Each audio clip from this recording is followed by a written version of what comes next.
5, 4, 3, 2, 1, 0. All engine running.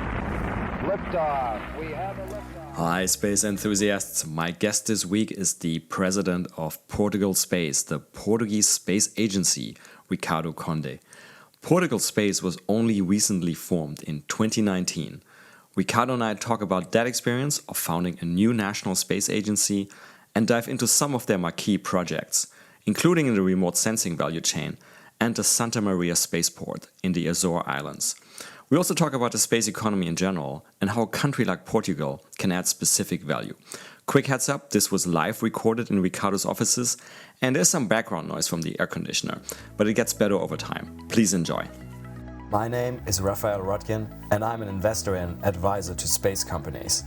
Just as a reminder, this podcast is for informational purposes only and nothing should be taken as investment advice. This podcast is sponsored by Nano Avionics, a satellite manufacturer and mission integrator. Their technologies enable many space companies worldwide to offer services that improve life right here on Earth, such as providing global connectivity, conducting Earth observation, or contributing to scientific discoveries. Check them out and also check out my episode with their CEO and co-founder. Sadly, I am not a rocket scientist, but I'm an alumnus of the International Space University. ISU offers a number of educational programs about space worldwide. Check them out at isunet.edu. And just some final things before we start the episode about ourselves. If you enjoy the podcast, please leave us a 5-star rating on your favorite podcast platforms such as Apple or Spotify. If you want us help expand our work, you can do so and support us at www.patreon.com/Space Business Podcast, and we'll also put that link in the episode notes. And lastly, you can follow us on Twitter at podcast_space. Hello, space enthusiasts. Welcome back for another episode of the Space Business Podcast. And this is sort of a non-business episode, although I think we'll be talking about many business aspects as well. I'm really thrilled to have as my guest here today Ricardo Conde, the President of Portugal Space, that is the Portuguese Space Agency. Welcome, Ricardo. Thank you, Rafael. And I should also say I'm really happy because this recording is not one of the recordings over Zoom, but I am actually here live at the Portuguese Space Agency in a beautiful building. Is there a story, an interesting story to this building, Ricardo? Well, this is a palace. In fact, this is where the Ministry of Science is this hosts the Ministry of Science, and it's a palace dated for the 18th century. 18th century. Yeah. In fact, it needs some refurbishments, and we are preparing to move, by the way. Okay. Yeah, we move to another place because the palace will suffer some interventions. It will have to be some renovation, refurbishing works. It belongs to the kings or the marquis, or I don't know precisely the history, but it's something that they are related with our kings and Portuguese history. Yeah, the Portuguese history. I can say I've spent the last almost 3 weeks in Lisbon to teach at the International Space University, and we can talk about that, and I can attest to the fact there are many beautiful palaces here in Lisbon. So, Ricardo, the Portuguese Space Agency, or let's just call it Portugal Space, it's a relatively recent agency, right? I believe it was founded in 2019, so this is only about 3 years ago. Can you tell us a little bit about how that came about, the decision-making process, how the country or the government, whoever it was, decided to set up a space agency? You know, Ravel, we call ourselves new kid on the block, because we are really quite recent. There are some other space agencies that are under creation. For example, the Spanish, they are prepared to create. This is a very nice story. The Spanish are prepared to create their national space agency based in our model. They already asked us about the information. It's quite... Yeah, you say in English, imitation is the highest form of flattery. It's to go fast. And we already had some conversations. But regarding the need to create a national space agency, let me recap or goes to the 70s. Create in Portugal, we were really pioneer at that time. We created Committee for Outer Space Affairs. It was in 70, so I remember 73 or something like that. And it was because you remember that we lived the Apollo missions and something that some persons they are engaged with this kind of subjects, they want to be involved. And at that time, 73, I think it was 73, we created this committee at the national level. Of course, nothing happened, right? What happened is the next, let's say, I should say, big milestones. It was in 93 when we launched our first satellite. We launched this cooperation with the University of Surrey, satellite technology. Sure. You remember? You know that? What, Yeah. Now it belongs to us. This was for Earth observation? Yeah. This is something that I will address also. It was Oscar satellite, a radio satellite. It was in 93. I'm so proud to say that I was involved.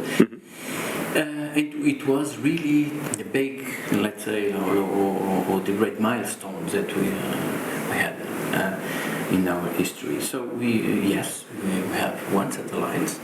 In fact, we already have more than one satellite. But at that time, in '93, it was really an achievement that we had because, and then we look particular to our extension, our big area, particularly in the maritime domain, and we embarked optical payloads to understand and manage the territory. So it was particularly our first approach to the Earth observation.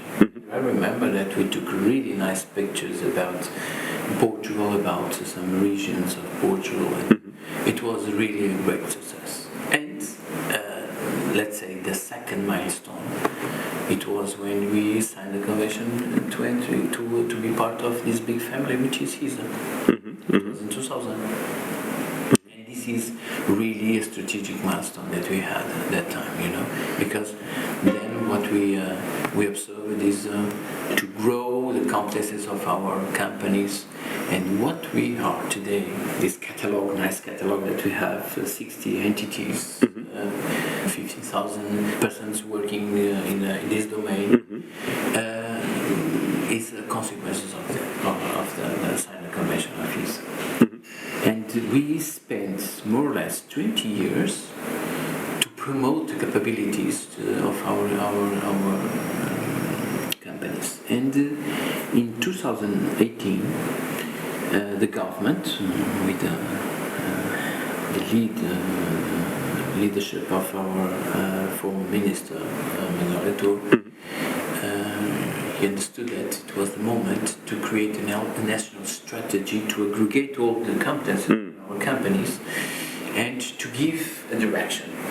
Because 20 years after to sign the convention of HISA, what we observe is the companies, they are very skilled companies in some areas, but we are still focused to build components, subsystems. What we need is national programs. Yes.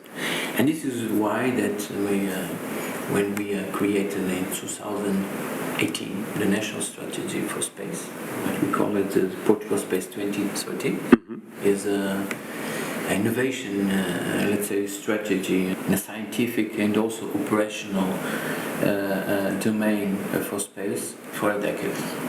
The main goal is to multiply by 10 our ecosystem. It's quite ambitious. In terms of, for example, a GDP contribution or jobs or all of that? Exactly, all of the dimensions of the economic impact. But the way to do it is to change the paradigm and not be focused the components and subsystem. Of course, we need to continue to what we call the capacity building, but to jump to an operational and national programs in space. This is the reason that we created the National Strategy for Space, and 1 year late, 2019, 18th of March, it was created by the Council of Ministers, the National Space Agency, to lead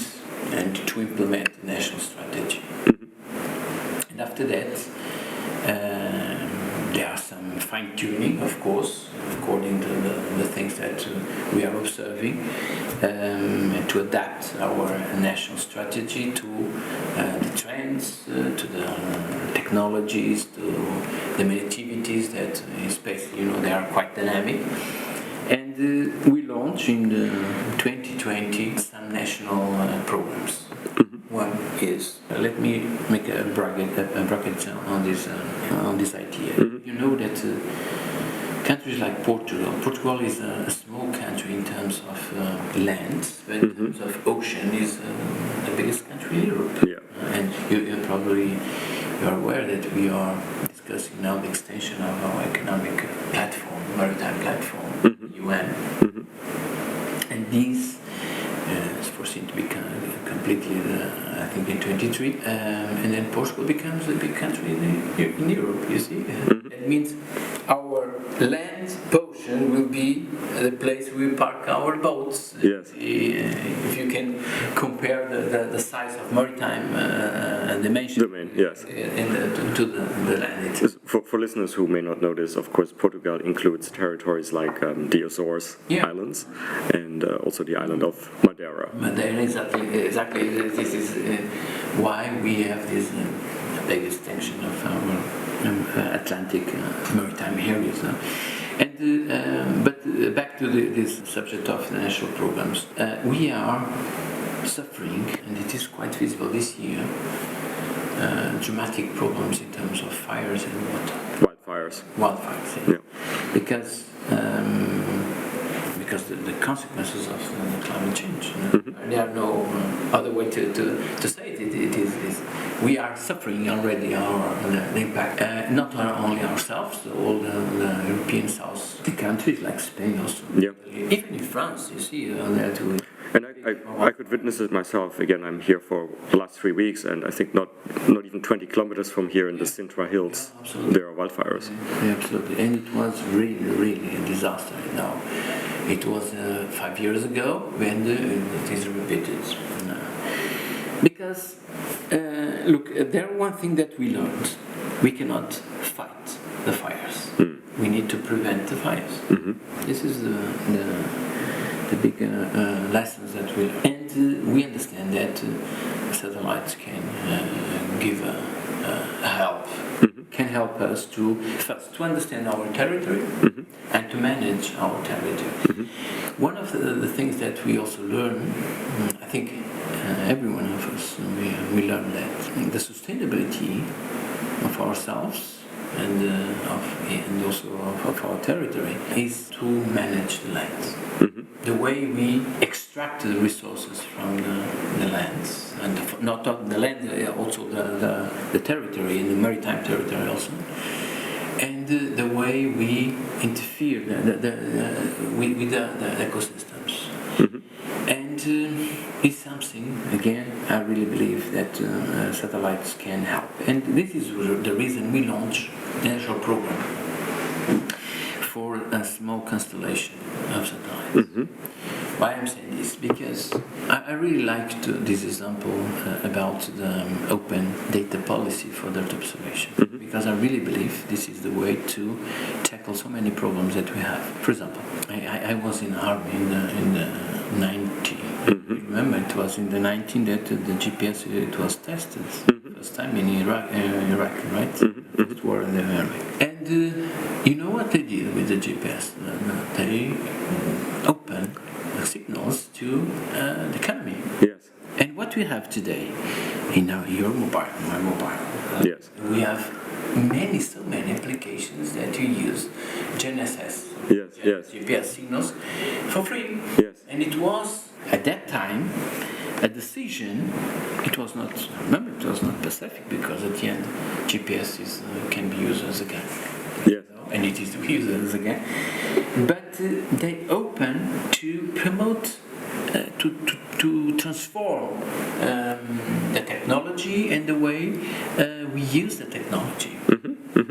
And nowadays, imagine for a while, let's see, if you already had this experience. You remember 3 months ago, we had these applications, WhatsApp and so on. It was don't know, it was blocked or... It was off the air, yeah, for a while, yes. For one day or 2 Yes. days, it was a nightmare. So imagine what's happened if the GPS happens the same to Of course, we learn it every day. I mean, I came here to your office, of course, using GPS. Yeah, to buy pizza, to route in the traffic, to the even serious business, the maritime traffic, everything that is relying on satellite technologies. Back to our subject, I really believe if we have the same for Earth observation, there's some kind of democratization to use Earth observation data, and that means this is one of our, let's say, the rationale that we had at that time to act in the data policy. What we want to do is to promote this satellite constellation, to create a digital hub, what we call a digital planet. Digital planet, what will be the digital planet? Is a repository of high resolution, very high resolution, SAR image in situ information that all ecosystem can access to develop downstream applications. Yes. You know, one of the barriers that we have is exactly the costs of very high resolution data, and I really believe that this will make a difference.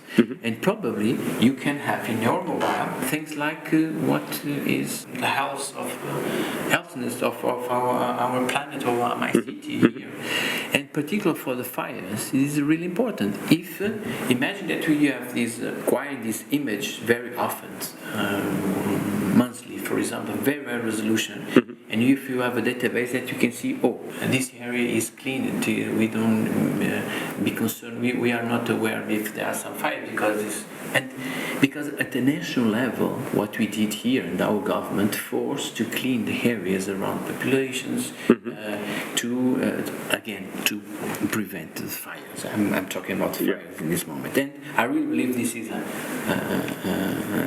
satellites and an open data policy will really help.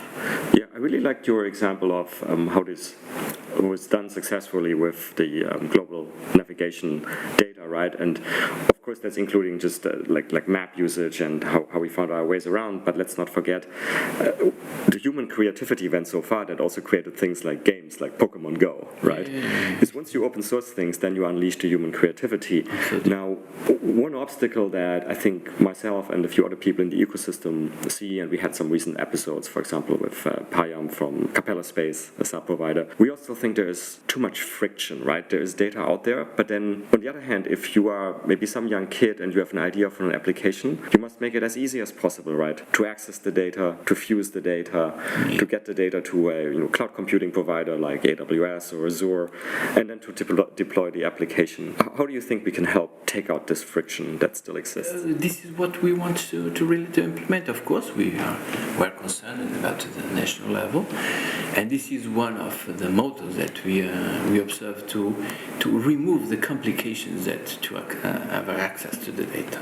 Of course, this requires a strong commitment of ourselves as a national agency. What will be the role of national agency on that? By volume of data, and to make this volume of data available. The complicated things is not itself the data, and is to access the data, because copyrights, market limitations. This is rocket science. This is at the legal point of view. This is really complex. Yes. It's not the technology point of view, because look, there are so many companies here, particularly in Portugal. There are already so many companies that already developed the technology to use Earth observation data, but they don't have Earth observation data to use it. So what we really, in particular myself, I have this commitment to go in this direction, and we will start in the next week in January to create this GeoHub. As a GeoHub is a reference to use open data policy to develop downstream applications. I really believe, and I really want that people believe, that if you compare the GNSS data for GPS and to Earth observation data, is something that is some kind of flag that we need to follow, because I really believe if we have an open data policy, like we have for the GNSS, particularly GPS and Galileo, and now Galileo, and we need to talk about Galileo, not GPS. This will leverage creativity of young generations, and it will be easy. Earth observation should be, let's say, an utility to use. So there should not, we should not be confronted with any barriers in terms of complex formats and prices, access to some schemes. No, this is an hub. And there are some conditions because we probably will be bind with some conditions that the providers will put ourselves, but we use our, let's say, our creativity also to remove this. So, but this is one of the areas that we are really focused. So the Atlantic constellation, by the way, Rafael, this is something important. We are doing this Atlantic constellation not only ourselves. We have a cooperation. It is foreseen to sign an MOU with Spain to have it in cooperation with Spain. Okay. Atlantic constellation will be an Iberian, so between Portugal and Spain, and hope to open this to other countries. There are other countries they want to be part of this. I cannot say now what countries there are, but there are at least two. They want to be part. What are the advantages? If we build, and this is the plan. We want to build 6 to 8 satellites, Spain the same, and other countries the same. That means with our efforts to make 6 or 8 satellites, imagine 8 satellites, you have access to a constellation of 24. That means what are the value added on that? You have a revisit time. Good revisit rate, yeah. Yeah. So what you have is 90 minutes to revisit time. Because I assume the orbits are such that it's focused on the Iberian Peninsula. No, because this is a LEO constellation, so it's globally. Okay. Yeah, sure. Yeah, and this is the beauty of the things. There's global. That means that other countries can have access. And the secret here is the interoperability of each lot or each set of satellites. So this is one dimension. So the open data policy that we want to foster. What kind of sensors do you think will be? We will go forward with very high resolution and high resolution sensor, optical one, near infrared. We have, and for that, let me just say something which is important. You know that some countries, particularly Portugal, Spain, Italy, Greece, I suppose, also Greece. We have this National Recovery Plan. I don't know if you are aware about this. The National Recovery Plan is a response to the COVID crisis. It's a financial package to leverage some areas, let's say to boost some areas to create some resilience. PRR, recover and resilience. So that means you need to create impact, you need to create new things. And there are some countries that put in their, let's say, national recovery plans space. Italy they already put several billion. Also Spain, some million, and also Portugal. We are discussing now the agenda. So this is part of, let's say, the recovery plan, and that's the reason we are doing this together with Spain. But there are another dimension. We are also promoting some initiatives in the SAR, synthetic aperture radar. So this will probably be also another component that we will merge this idea of a GeoHub and this. And then even the GeoHub is going to have data from the Atlantic constellation, but also from other existing government constellations like the Sentinel, the Copernicus Sentinel satellites, and it's complementary to the Copernicus. But again, is more focused in particular to land our territory. And one thing which is important, we are trying to launch this idea about observatory of carbon sequestration for the future carbon stock markets. Sure. This is really important. Nobody knows how to do it because this is quite a R&D process now. It's quite difficult, I can tell you, because we are really involved on that. It's quite difficult, but this is something that we are planning to open a lead to develop in our academia. If there are some sensors that we can embark to make some expectations to have some data of carbon sequestration. It's complex, but we are trying to do that. There are already some companies. They are prepared some dedicated constellations to that, but they are still working the payloads to see if there are some maturity. Yeah. Okay? This is one dimension. Another dimension is you see that we are, let's say, concerned about sustainability. We are trying to use space technologies to tackle the problems that we have in our territory, but not only that, particularly the sustainability of space also. And another dimension is space debris. In space sustainability. Space sustainable, sustainable space for a sustainable Earth. You know that we are facing a big problem in terms of since the space race that we started in the 60s. The footprint, the humankind is everywhere, even in space. The mess that we create in outer space is amazing. Without any kind of regulations, of course, the countries they signed the treaty for outer space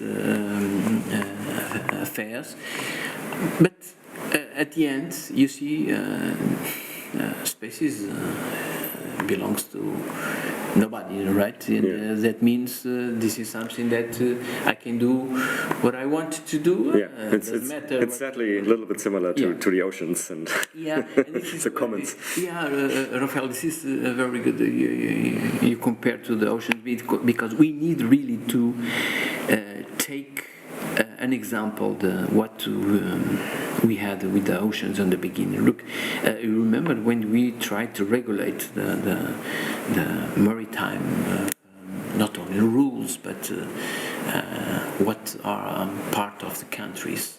You know that we have international waters. This is international water is some kind of open area that you can do whatever you want to do. Yes. And we see we are facing this in space. Look, this is an area to collaborate, and collaboration is something is part of your goodwill, right? And if there are some countries they don't, this is a subjective point of view about what is the goodwill. Because look, to be more, I'll give you an example. And this is something that we need to talk. You remember that when you have this anti-satellite testing with the Russians? Yeah, the most recent one, Russia, in I believe November last year. Yes. Look, I ask you, they don't want to do what they are doing. Of course they want. They know what. They don't know what they are doing. They know what they are doing. They were responsible at the end. And this is something that we are provoking ourselves with kind of, let's say, individual policies or initiatives, some kind of cosmic confinement. We are creating a barrier to the space exploration, for example. Yes. And also, you imagine that we want to make or to put in orbit a constellation for Earth observation to get this data from to populate this geolab. It's a risk. Yes. More and more is a risk. So our initiative is to work also in the space debris. Yeah. You see, and we have two initiatives. First, we are working together with HISA because this is our, let's say, frame that we are working. We are putting some budget in to remove space debris. This is one dimension, but we are really committed with monitoring of space debris. But monitoring in a different perspective, not the traditional one, space Earth, but space-based observation. That means to try to look with some projects for embark and to let's say certify goes to TRL 9 to space observation for space debris. We are also promoting this as a national recovery plan. I can tell you that we are prepared to build also in the ground two very high resolution radars, and we want to be one of the countries with in the leadership with the space debris. That's good to hear, and you were alluding there to ESA initiatives. ESA, of course, has a space debris office, and it's financing the Clear Space 1 mission, which is going to We are in the Clear Space project, and we put a lot of resources, and we will continue. And we are really work close with ESA on that. I really believe the concept of ESA. I really believe that he was and still is and will be for many years the flag for the directions of the space exploration and also the space technology. And for small countries, ESA is really important. And in the context of space debris, I also want to give a shout out to one Portuguese startup I know, which is Neura Space, which I believe is basically doing something called space situational awareness, which includes monitoring debris. We are supporting. I can tell that we have here in our ecosystem no more than 4 companies are working on that. But particularly this Neurospace is one of the promising companies that we want really to support to promote Portugal also in the sustainability of space. And we want to use the space to tackle the problems of sustainability. I already addressed to you the GeoHub and the Digital Planet, but also the space debris awareness. And in terms of timeline, I think you mentioned GeoHub will be online beginning of next year? I really hope so. And the Atlantic Constellation, when will that be launched? We'll start, I hope that we can start now in September, October. With the first launches? No, the development of the satellites. We have 4 years in front of us. Okay. So it will be a process. By the way, this will be really an opportunity to create industrial agenda for integration and manufacturing of small satellites. You want to manufacture the satellites locally in Portugal and Spain? Absolutely. This is one of the outcomes of this the National Recovery Plan, and this again to create economic impact, to leverage our ecosystem, and this is important. We are doing this with a partnership with international companies, because we are not inventing the wheel. We want to use the wheel and create some benefits and operational benefits with this wheel. So there are some companies already, some international companies with some experience, because this is complex. By the way, we are also preparing together with another company to build a constellation of VDS, which is a next generation of IS, a constellation for maritime applications, and this is something that we are also promoting here. So I think Portugal will in 2-3 years will have these capabilities already running. And are you extending that to the launch, or are you going to launch on for example, like an ESA launcher like Vega, or are you looking even towards an Iberian rocket? I mean, there's obviously some launch startups in Spain. This is something that I can also tell you something about that. You know that you mentioned at the beginning, we have the region of Azores, and particularly one of the islands is the southern island that we have, Santa Maria. It's a unique conditions to launch to the south. And we are promoting a spaceport. We started this process almost 4 years ago, almost 5 years ago, and it ends up with an empty tender because we launched a tender. So we are prepared to refurbish together with the regional government, and by the end of this year, we will hear some news because we will announce a new tender to open for some companies. And back to your question, if we will be able to launch, because if the time, I don't know if we'll be ready in 2 years, if we will launch this initiative this year, if it will be possible to launch from a source up part of our constellation. Of course, this is our commitment that we will do. And you're right, there are some many startups, or they already have some maturity in their rockets. I'm looking to, for example, you mentioned the Spanish Perdi, ISAR, Rocket Factory Augsburg, and we are really pushing to attract them to Santa Maria. So this is another lead that we are working. I think there will be some good news by the end of this year. If I remember correctly, Santa Maria is also a potential landing site for the European Space Rider. Yeah, it's true. It's true. Yeah, we are working on that also. There are two selected sites, French Guiana, because Space Rider will be launched aboard on the top of a wagon. And there are two, depends of the inclination of the orbit in the payload. There are two selected landing sites. One is French Guiana, Kourou, and another one is Santa Maria. So at this moment we are preparing to build the infrastructures, but these infrastructures are not only dedicated to the Space Rider. It's dedicated to also hypersonic flights, because we are attracting these initiatives, and what we are preparing in Santa Maria is an ecosystem, and particularly to build some initiatives. An ecosystem, by definition, is the composition of several initiatives, right? And hypersonic testing vehicles is one of the things that probably will be first than Space Ride, because Space Ride is delayed and will be in 2024. And there are another opportunities to set up a small test engine facilities there. So we are really committed with the regional government of the Azores to build, and the city hall in Santa Maria to build up this ecosystem.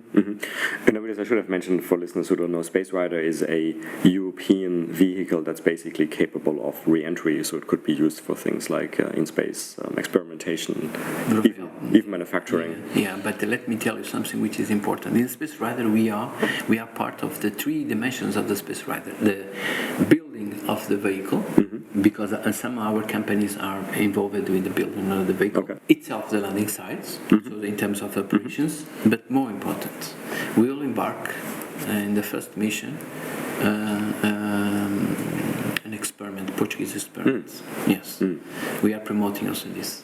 So we are in the old value chain of the Space Rider. We are part of the value chain. It's actually interesting because it could be, if it all works, it could be another example of, let's say, open sourcing a capability, right? Like you mentioned with Earth observation data. Here you can basically provide the capability of commercial startups who may want to have business plans for in-space experimentation and manufacturing to use this platform. Yeah, it's true, and this is what we are doing. Particularly, look, if there are one company they want to fly an experiment, they want to prove something, they can submit to us, and we support them. We let's say buy a flight ticket. This is something that we are promoting, and we are also see the first maiden flight. So the maiden flight will be a Portuguese experiment. It's a good news. But we have another dimension. Look, in our strategy, we have capacity building that I already mentioned. So we spent 20 years to develop our companies, and we'll continue. National programs. Just mentioned three: the Atlantic Constellation, Space Debris, also this is one of the dimensions, and ecosystem in Santa Maria. And we have the third dimension, which is the space education. This is really important, the space education, because first of all, we need that. We need a critical mass. Yes. We need persons. We need someone to work on these projects, because we expect to create some dimension with these two initiatives, national programs, and we need persons to work on that. And this is, that space is an inspiration for younger generations, and for youth. I was myself. I was inspired by space, not only particularly the knowledge and to answer some questions about why we are here, what are our fate, our destination, what is our context in the universe. is the universe care about us? What is our role in the universe? There are some questions that my daughter there starts to think on that. Yeah. Why I'm here, and this is the inspiration. But then there are the technologies, right? There's the knowledge and the curiosity. You see the James Webb. Even yesterday I saw I think it was Jupiter. The James Webb took amazing pictures of Jupiter, and opened a new window for the knowledge. But then we have the technology, and we are more, and the young generations, and particularly the university, are more motivated for the technology. I should say, rockets, satellites, robots, human explorations in the moon colonies and Mars colonies. The perspective of Artemis. By the way, I was invited by NASA to assist the launch of the Artemis. Artemis 1, which is on Monday, I believe. Yeah, Monday. Yeah. We don't know yet if there are some windows, but sure. Yeah. But the technology and the space education, that's the reason we promote several initiatives. You just mentioned that you are here for the International Space University. This is something that we promote since 2 years ago. We have been working on that, and it was a reality since July and August. I think it's finished, concluded in this It's Friday. Friday, Yes. Yeah. But more than this, yesterday I was in the course of 2 weeks course of space law. It's something that's really important in all the subjects that we address here, in particular the regulations, for example, space traffic management. Something that is something that we are discussing at the European level. Needs some cooperation of space law, and we are promoting this course also. But more than this, for example, we are launching the really inspiration events like a European Rocketry Challenge. You know that, let me tell you one story. In 2020, I guess, 19 students approached the Director General of ESA to ask, there are some places that we can launch rockets without these complications in Europe. We are very bureaucratic, as you know, right? Very conservative. There are some places that we can launch rockets to test technology and to promote this area to build a competition at the European level. And I remember it was not this the Director General, it was the old one, Warner. Look, there are one country they have their ambitions to access to space. I already told you about the Santa Maria Spaceport. Try to talk with these guys because probably they have a solution. They did. They found us, and the next day we found a place. We talk with all our institutions here, and then we start to launch the European Rocketry Challenge. Competition for 10 kilometers high, several solid propulsion, liquid propulsion, hybrid propulsion, and it was really a success. So this year we will run the third edition. And the third edition we will have 25 universities competing in several categories, and it becomes the biggest or the unique and biggest competition in Europe, rocketry. It is amazing. If you see, you can go to the I think it's euroc.pt. It's unbelievable. It's a pre-industrial, let's say, the teams, they are doing rockets. It's a question of regulations. If we remove the 10 kilometers high, they are doing suborbital. And this is something that we are now prepared to promote. A suborbital competition in Santa Maria. This is another lead that we want to open in 23.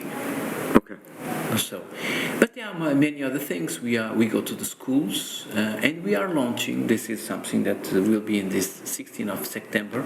The first competition for microgravity. What we are doing is we call it astronaut by one day. That means we launch to all the schools, secondary schools, that you want to be an astronaut. We simulate the selection process of an astronaut. We include our National Air Force, our academia, medicines to select.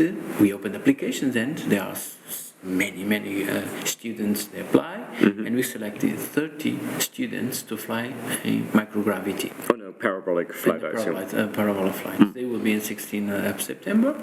There will be a really big event, and this is the first, let's say, initiative in the microgravity parabolic flight. And we want to promote with these initiatives these stamps and these, let's say, to attract persons, to attract young students to this area. Yeah. Are there also educational and outreach activities planned around GeoHub? Because I guess to maximize the use of GeoHub, you have to make sure that there is as many people aware of how GeoHub and Earth observation data can be used, right, for specific use cases. Yeah, this is something that we are also planning to do, because now we are working the concepts to implement. It's difficult, I can tell, because first, with the difficulties that we are facing is we need to start some institutions to use it. Because, look, we are facing here, we observe that here in Portugal, there are many companies or many institutions, they need this data. And what they are doing, they are individually to try to get this data. This doesn't make sense. So we are trying to converge here all these needs in one, let's say, we are working in this domain. We are creating some, by the way, part of the process, to create some strategy at the regional level, strategies for space, how to use space data, particularly your portion of your territory, because we need to start like that, because we need to motivate small regions or regions to do it. It will be more easy to implement and the whole country. And we are preparing to do this together with some other institutions, the national environment agencies. This is important, and of course local authorities. That's really important. More and more it's important that space will be used in no space applications, and local authorities, they must be involved, because they are the key, let's say, institutions to change the paradigm to use space data. In Portugal, we really need that. But I assume those local authorities, let's say municipal governments, for example, probably the majority also first need to be educated about how space can be used, correct? Yeah, it's true. And we already started this process. There are one initiative called BUPI, Portuguese Balcão Único Predial. It means that as a Ministry of Justice, they provide a platform to identify and register their lands based on satellites and based on the LiDAR information and in situ information. This is a base of information, and what we need is to populate. So we will not do it from the scratch. We use some platforms to increase the capabilities. This is what we are planning. This is what we are planning to do since starting in next year. But again, this is literacy. This is space literacy. This is space education, and more, I think also the secondary schools. The schools, each district, each village, they have their secondary schools, and we need to promote space in the schools. And we are doing that. It's difficult because we have I don't know how many schools we have, so many, but we are doing this together with our national agency, with the Ciência Viva. Yeah, but I guess if you can provide them with sort of standardized materials, that makes it easy for them. Right.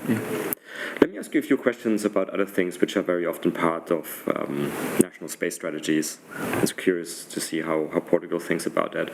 So first question would be about building up an ecosystem of space companies, right? And that could be homegrown startups like Neurospace on one hand, but of course it could also be that you attract existing companies, entrepreneurs from other countries, other places, right? And here I'm actually reminded of the success that Portugal had attracting people in general with things like the Golden Visa. There's many friends I know moved to Portugal because the lifestyle here is very, very nice.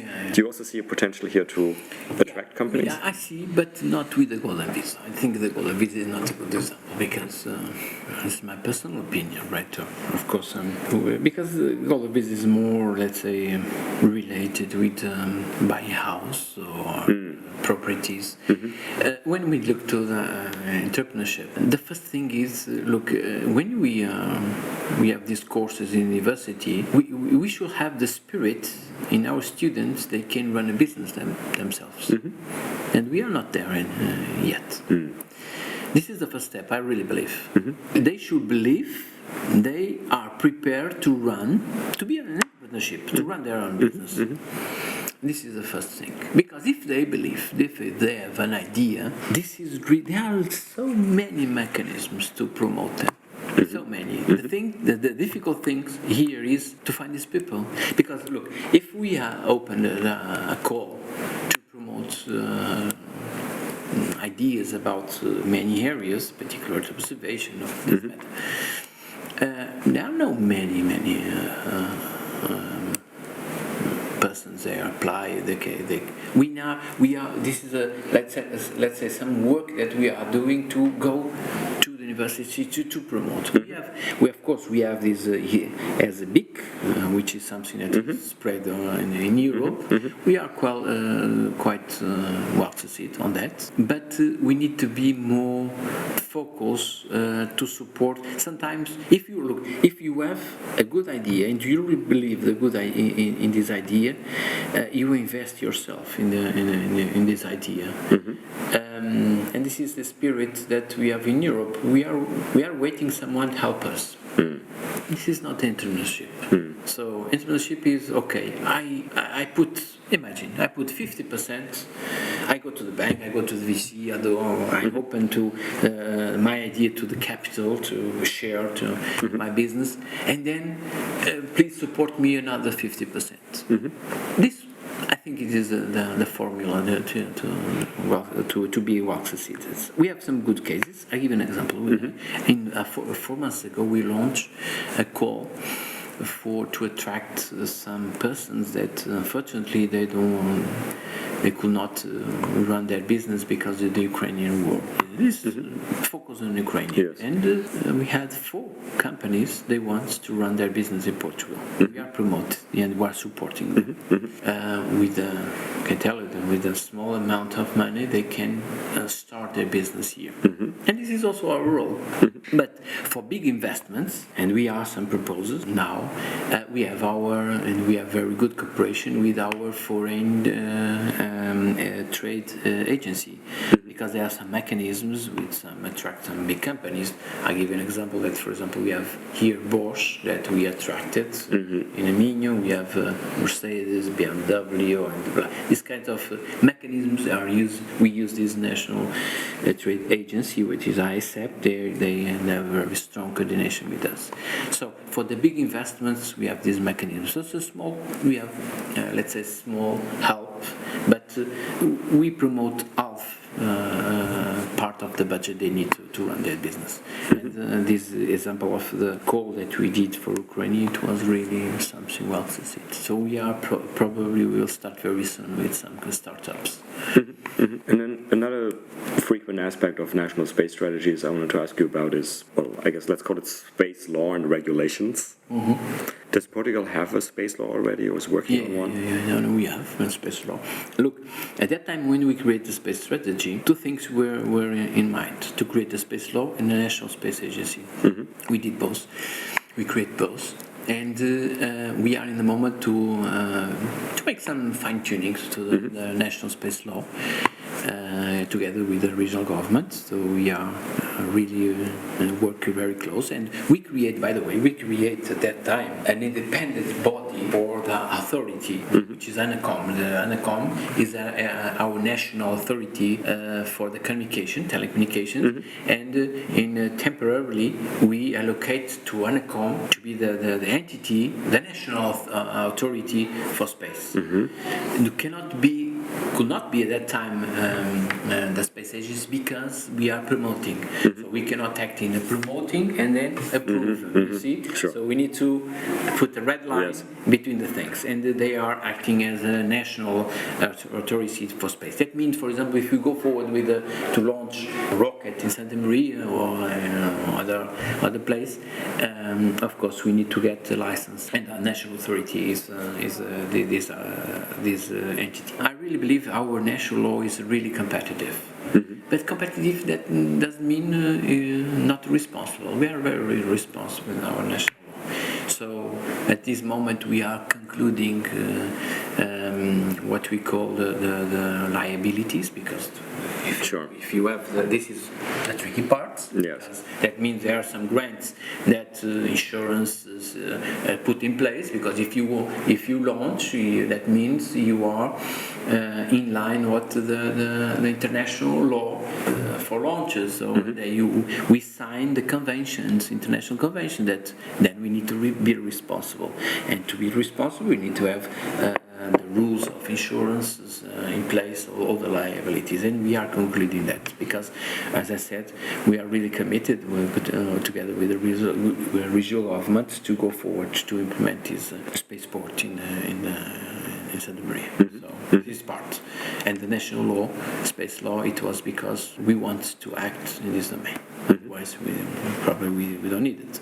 But again, this is a responsible law, and is a really an instrument, for example, now that should be synchronized with all other European. I will now talk about European national laws, because then it will be more easy to talk about a cap of, let's say, regulation like what we discuss here, the space traffic management. Traffic management is something that needs to be, let's say, coordinated with national laws. If we have our national laws coordinated, it's more easy to talk about European, let's say, law or European regulation. It really has to be, right? If there is laws that are too different, right, then what usually happens is that companies unfortunately may go to where the law is the easiest, so to say. Then it's a race to the bottom. So we call regulatory arbitrage. It's true. And this is something that, back to our national laws, we did that. Is we are revising them at this moment. So we already passed 4 years or 3 years. So we are in the moment to fine-tune, because we are now more mature, and this is something that. Let me talk to you. Let me tell you something about what we are doing also at international level. We are cooperating with some African countries, and particularly Brazil also, but African countries, in particular Mozambique, Angola, Egypt, some countries that they want to develop their own national strategy. We have several cooperations cooperation with several countries, and particularly in the Portuguese-speaking language countries, particularly in the space education and observation, we are preparing to do something really nice. Is to create this momentum in the universities for the space literacy. And this is something I'm preparing to fly even to Mozambique to improve this cooperation, also with South Africa. And it is something that we are acting in the international level. Actually, the next question I was going to ask you about international cooperation, since there are now more and more countries that are setting up space agencies and developing national space strategies, and like the UAE or Australia as well, the various African countries you mentioned.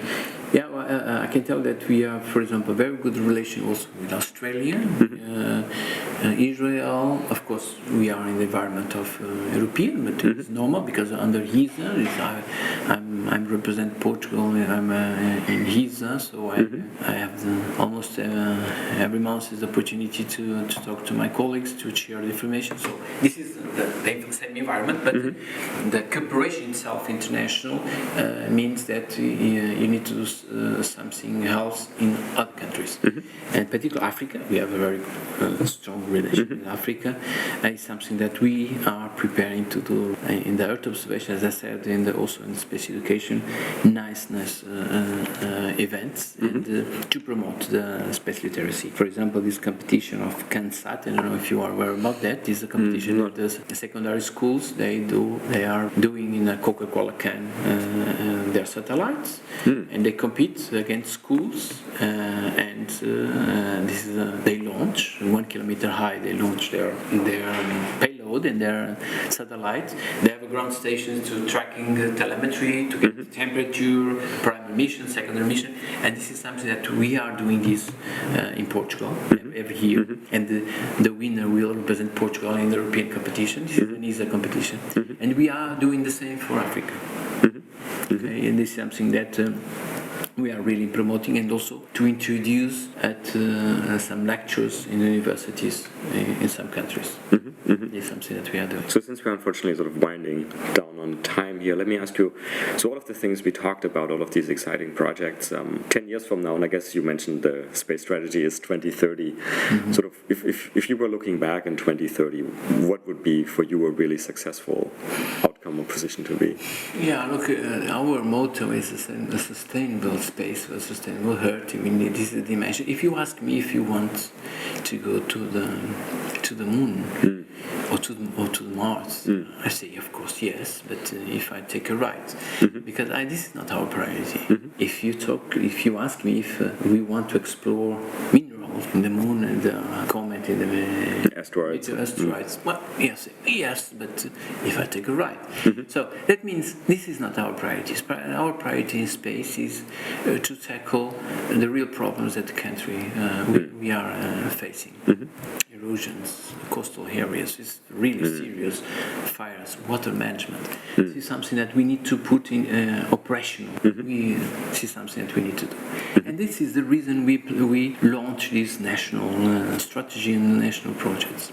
The outcome, I really expect the outcome of this will increase our, let's say, ecosystem, will multiply by a factor of, I don't know, 5, 10, I hope so, with this industrial agenda, for example, and also to help to promote, to appear many startups here. If I close my eyes and I see, and if we will be in 29 or 30, if we will have a national operator of Earth observation satellites, if we have several institutions or several users using the geo digital planets, if I turn on my mobile and I see that I see Earth observation in my mobile, if I see the ecosystem is big enough to provoke some concerns to our government, because we need to be let's say to have some dimension or some size to attract the attentions of our government. And if we will give an answer to the needs of our country, not only promoting technology but also use the technology to face and to tackle the real problems, I think the mission will be accomplished, because this is what we want to implement. To use space technology to tackle the problems of right here on people. Earth, important problems on Earth. Yeah, absolutely. So in tackling this problem, let's come back to Portugal Space and as an entity as well. So are you hiring right now? For new jobs? I had a chance to meet a few of your colleagues, and I can say they're all wonderful and they're all competent. They are. Are you looking for more people? I'm so proud, Rafael, to have this team, because they are very good. They are very motivated, very good. They are. I even cannot. I don't ask them to do something. They come with initiatives. They are involved. They are. I think you are observed that, because you are involved also in this. For example, these 3 weeks in the International Space University. They are really committed with this big commitment that we have to implement things in the country. They are really motivated. We are at this moment 23 persons. I'm expecting probably to hire more, 2-3 persons in this year, because we are, depends of the initiatives that we are running, but really need to hire more, 2-3 persons. But we are a promoting agency, so we don't have labs, we don't have. So what we want is the industry and the institutions. We will help them to have it. We don't have it. It's not completely true. I can tell that we have here in Santa Maria a big antenna that we are now putting in the international tender to explore. But this is an exception. But that means we will not be a big, let's say, in terms of human resources, a big big, let's say, agency with so many persons. We have several areas that we are focused, and particular space education is one of them. And don't forget that Portugal and the Portuguese Space Agency represent Portugal in so many international organizations. Azores, blah blah blah. My colleagues there and myself also, we are really busy in these representations. So committees, program boards. This is really tough. Yeah. And they are really competent, and I really, again, I'm proud about the team that I have here. Do you have, so our podcast, I'm proud to say, it has thousands of listeners in over 100 countries, and many of the countries you mentioned, like we have many listeners in Brazil, for example, and I believe some even in places like Angola and Mozambique. Do you have any sort of like closing message or something we haven't discussed, or something you want to, to the listeners, how they can interact with Portugal Space? It's funny you ask me that, because in some 1-2 months ago I participated in Latin American conference, I remember, and I saw many countries, and they start to promote space, and more or less in the same let's say configuration that we did and we are doing. And I think one of the things that I learned in this period is a cooperation. I know this is a common place to say cooperation. A cooperation that means is important. I give you an example. These countries, these small countries, they are excluded. There's many discussions about, for example, space traffic management, about the responsibility to use space, and they should be involved. Why? Because they are part of UN, for example. Sure. And we need to have the same principles. And the same principles, we need to have some kind of directions, some guidelines, and the cooperation is the base to implement them. So the message is small countries with some ambitions in space should be really well coordinated, because all together will be big, and there are some voice. Yes. Then can be heard. Yes. Can be heard. And Brazil, I know very well the National Space Agency and the other entities there. My friend Carlos Moura, yes. Carlos Moura, greetings from Portugal to him. But I know that they are preparing some initiatives. Also WIMP in Brazil. You know that they will receive the International Space University. Yes. Next year's program will take place in São José dos Campos in São Paulo State. Actually, there's going to be a few Brazilian authorities, you might notice, coming, I think, either today or tomorrow. The president of INPE. I met some of them here, but I will meet also in the SSP. Also the dean of the technological, the aeronautical institute. So, a message, we are preparing also some initiatives with Brazil. In particular, Earth observation. They are really skilled in Earth observation, and particularly in this monitoring of Amazonia. They implement a very amazing program there. It's an example to the cooperation to extend this to the world. But some emergent countries they need this. For example, Mozambique. We have a very good relation with Mozambique. We are trying to have a very strong collaboration in Mozambique to implement or to help to implement them together with other institutions here, their national strategy for space, particularly in the observation. They're suffering a lot of drought, and also not only that, with the floods. And also South Africa, in particular, I have a very good relation with my colleague I call her Handy, of the head of space agency, and they know that they are space education, space debris, and all sorts of species of the areas they want to cooperate. Egypt, for example, we have a memorandum of understanding in the space education also. So the message is we are living a moment to space. We don't know yet what will be space, in particular the market, but one thing we know is space is needed to understand our territory. territory. And particularly the South Hemisphere, we really need more and more data to build a global digital twin of the planet. And this is, I really believe, this is a very important tool to at the regional level, each one knows what they are doing. And if we are in the right path, which I believe that we are not. So I really believe that this is the cooperation that between us. In the small part, we can use, for example, we can use Air Center, which is the international institution that we have here to work in network, to implement common projects. Imagine, Rafael, this is something that we are promoting. Imagine that we will be well succeed to implement digital twin oceans with to tackle the problems of all the Atlantic, and not only Atlantic, but Brazil, all the African countries, the European countries. Look, we have, if you look to our Atlantic, this is our hope. You see, and we need really to, each one of us, make our own contribution to this big data fusion center. And I really believe this is something that together we can do it. Satellites again. Yeah, I fully agree with you. It's of course, while many people, including myself, love the things people are working on, like SpaceX going to Mars, I think what you're promoting here, which is really making sure that we use space technology to solve very big problems we currently have on Earth, like climate change and its consequences, is super important. We are in an imminent catastrophe. Nobody, I don't believe that many persons are really conscious of that.